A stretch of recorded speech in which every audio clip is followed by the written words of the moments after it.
चलिए आज डाइसेक्ट करते हैं बॉलीवुड की एक ऐसी यादगार कॉमेडी को जिसके ताने बाने को खोलना किसी मजेदार पहेली को सुलझाने जैसा है।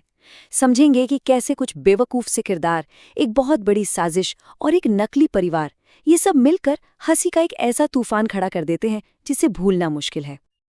तो कहानी की शुरुआत होती है हमारे पहले महारथी से, एक ऐसा आदमी जिसका कॉन्फिडेंस 7वें आसमान पर है, भले ही उसके हालात जमीन के नीचे क्यों न हों। अब यहीं से कहानी का असली मजा शुरू होता है।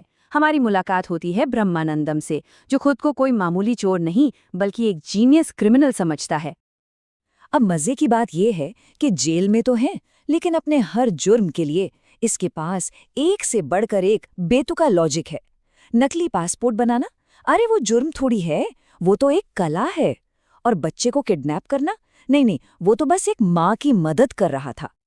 और ये जो खुद को जीनियस समझने की बीमारी है ना, वो यहीं खत्म नहीं होती। जेल के अंदर इसके डिमांड्स तो सुनिए। 1 कप चाय चाहिए, पेन और कागज चाहिए अपनी आत्मकथा लिखने के लिए, वो भी गांधी और नेहरू की तरह। और हाँ, बर्ताव ऐसा होना चाहिए जैसे जेल का दामाद आया हो। और जाहिर है, इतने सब ड्रामे के बीच में जैसे ही मौका मिलता है, ये भाई साहब हो जाते हैं फरार। लेकिन कहानी में इनकी वापसी अभी बाकी है।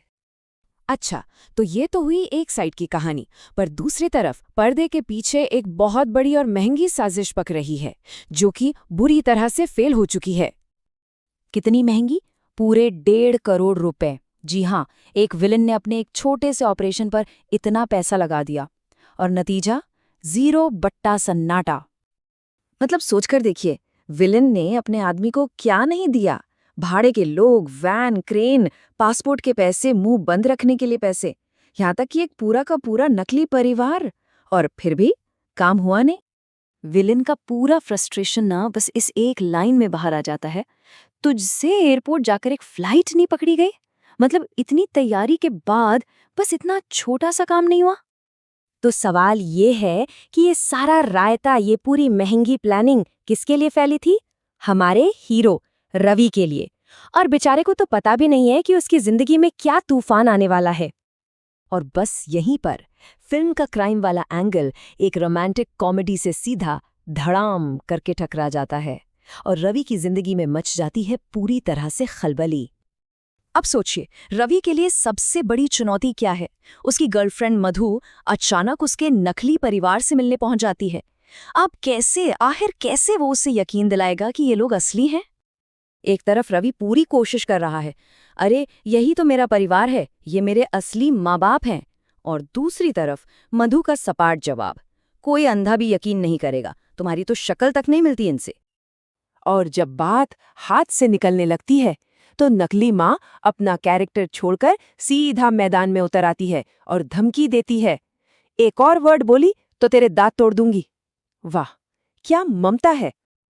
अब मधु को गुस्सा आता है, वो उसे एक थप्पड़ लगाती है।